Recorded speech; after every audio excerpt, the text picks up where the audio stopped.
Every 4 years, the heart of Bitcoin beats a little slower. And that's not a metaphor, it's literal. In April 2024, we witnessed the latest halving. The reward for miners dropped from 6.25 to 3.125 Bitcoins per block. Overnight, cut in half, just like that. What does that really mean? It means Bitcoin's engine for creating new coins, the machine that mints fresh BTC, is slowing down, step by step, until one day it stops completely. Some people celebrate this as proof of Bitcoin's genius, digital gold, programmed scarcity, money no one can manipulate. Others ask the uncomfortable question, what happens when there's nothing left to mine? Will the network survive? Will miners keep working? Will Bitcoin lose its security once the rewards disappear? This isn't a hype video. This is a reality check, because behind every halving, there's an existential dilemma. The future of Bitcoin's security is on the line. Today we're going to break down this entire topic in 8 key points. You'll understand what the halving really is, why it changes Bitcoin's economy, and finally, the hardest question of all, can Bitcoin survive the day new coins stop being created? Get ready for this. This isn't a shallow explanation, this is a battle of ideas. The halving isn't a rumor, it's not a political decision, and it's not a banker's whim, it's code. The rule is carved into Bitcoin's DNA, set in stone inside the protocol itself. Every 210,000 blocks, roughly every 4 years, the reward miners receive is cut exactly in half. No debates, no votes, no negotiation. The network doesn't ask for approval, it simply executes. When Bitcoin launched in 2009, miners earned 50 BTC per block, the age of abundance. In 2012, the first cut, 25 BTC. In 2016, the second 12.5 BTC. In 2020, another 6.25. And in 2024, 3.125 BTC. Every 4 years, miners' paychecks are sliced in half. Whether Bitcoin's price is up or down, the protocol doesn't care. It has no mercy. Why? Because Satoshi Nakamoto designed Bitcoin to be the opposite of fiat money. While central banks print more cash endlessly, Bitcoin reduces its new supply like a clock. Precise, automatic, predictable. Fewer new coins, higher mining difficulty, more scarcity. That's the invisible engine that drives Bitcoin's entire story. It's the reason so many compare it to gold, a finite resource that becomes harder and harder to extract over time. But here's the tension. What looks like a celebration for investors is a brutal reality for miners. Less supply can push prices up, but their income gets instantly cut in half. So the real question is, can the network survive this built-in reduction, this self-imposed slowdown of incentives? Each halving is more than a technical event, it's an economic earthquake. Every time rewards are reduced, fewer new Bitcoins enter circulation. The supply contracts like a rope being pulled tighter and tighter. In classic economics, when a resource becomes scarcer, but demand stays steady, its price rises. And Bitcoin has followed that pattern again and again. After the 2012 halving, prices skyrocketed months later.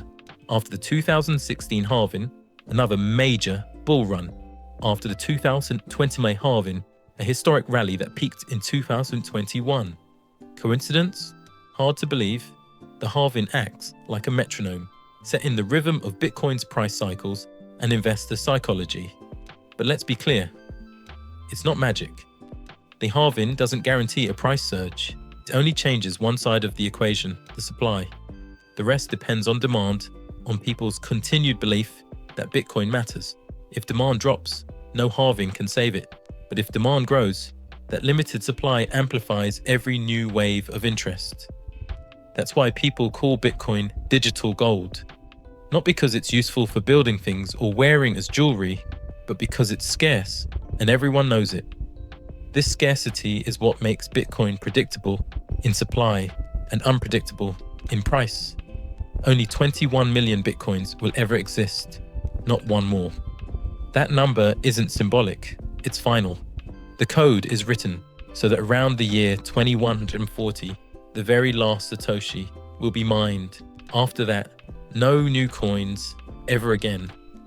Think about that. The halving isn't infinite. It's a countdown to zero. When that day comes, miners will stop receiving block rewards. The source of their income will vanish. The very paycheck that keeps them securing the network will disappear. And here's where the dilemma gets serious. Without miners, no one verifies transactions. Without verification, the network isn't secure. And without security, Bitcoin simply doesn't exist. Gold can sit in the ground and still be gold, but Bitcoin lives only as long as its miners keep the machines running. It's a system built entirely on incentives. And when those incentives vanish, what happens to the system? Optimists say miners will continue working thanks to transaction fees. Every Bitcoin transaction includes a small fee, a reward for whoever confirms the block. The idea is that once block rewards go to zero, these fees will replace them as the main incentive. It sounds good in theory, but will it be enough? Right now, transaction fees make up only a small part of miners' earnings. Most of their income still comes from the block reward. And as that reward shrinks, the system leans harder on those fees. But fees depend entirely on activity, on how many people are transacting and how much they're willing to pay. If network usage falls, miners could lose motivation to keep their machines running. That's the Achilles heel of Bitcoin. Its greatest strength, absolute scarcity, could one day become its biggest weakness. The 21 million limit is both a masterpiece of design and a time bomb. When the final coin is mined, Bitcoin will face its most important test. Will it stand on its own or collapse under its own design? So what could keep miners motivated when the block rewards are gone? There are a few possible answers, 4 to be exact. First, transaction fees. That's the official plan. Every transaction on the Bitcoin network includes a small fee that goes to miners. In normal conditions, it's not much, but history shows it can spike. In 2021, during the bull run, transaction fees soared as people rushed to move Bitcoin. And in 2023, with the rise of ordinals, NFTs on the Bitcoin blockchain, fees increased again, even during a bear market. This shows that fees can become a meaningful revenue stream, but only if usage stays massive and consistent. Second, energy grid incentives. Bitcoin mining isn't just about money, it's about electricity converted into security. And in some places, that electricity has a second value. In Texas, for example, miners can get paid by the state to turn off their machines during high demand on the power grid. A system called demand response. That means they earn by not mining, helping balance the energy grid when it's overloaded. Some mining companies make up to 10% of their total income this way. With the growth of renewable energy, wind, solar, hydro, these partnerships could expand. Mining could become part of the energy infrastructure itself, not just an economic system, but a stabilizing force for power networks. Third, access to cheap or wasted energy. Around the world, there's unused energy waiting to be captured. Hydroelectric plants with excess power, gas flares from oil extraction that would otherwise burn into the sky, solar farms producing more than the grid can handle. Miners who can tap into that wasted energy almost free can stay profitable even with low rewards. The future of mining might belong to the most efficient, those who find energy where no one else looks.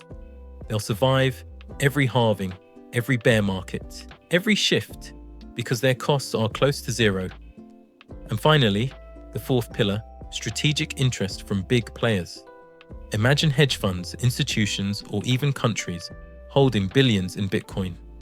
Would they allow the network that secures their wealth to die? Probably not. If keeping Bitcoin alive protects their assets, they have every reason to fund mining, even at a short-term loss. We could reach a point where mining becomes partially institutionalized, maintained not by small independent miners, but by big players who see it as strategic infrastructure. In that world, Bitcoin would evolve from a decentralized mining free-for-all into a network supported by large, aligned actors who depend on it for value preservation. So, what will really keep Bitcoin alive in the long run? Transaction fees, energy partnerships, cheap power, institutional interest? The truth is, probably all of them. The future of Bitcoin won't rely on one miracle solution. It will depend on a balance of incentives strong enough to keep miners in the game. Because Bitcoin doesn't survive on faith, it survives on incentives. The halving isn't just a technical event, it's the ritual that defines what Bitcoin is. Every 4 years, fewer coins, greater scarcity. That rhythm, that slow heartbeat, is what makes Bitcoin unique. It's what separates it from any currency ever created. But it's also what exposes its biggest vulnerability. When the 21 million mark is reached, when rewards are gone, and the only thing left is belief and utility, we'll see whether Bitcoin was truly designed to last forever. Because at the end of the day, systems don't survive because people hope they will. They survive because someone benefits from keeping them alive. Someone always does. Somewhere out there will always be a miner, an investor, a government, or a believer with enough skin in the game to keep Bitcoin's network running, or enough apathy to let it fade. That's the paradox. Bitcoin's survival depends not on faith, but on self-interest. And that's what makes it so human, and so unstoppable. So now the question is yours. Will Bitcoin survive only on fees and incentives once all the rewards are gone?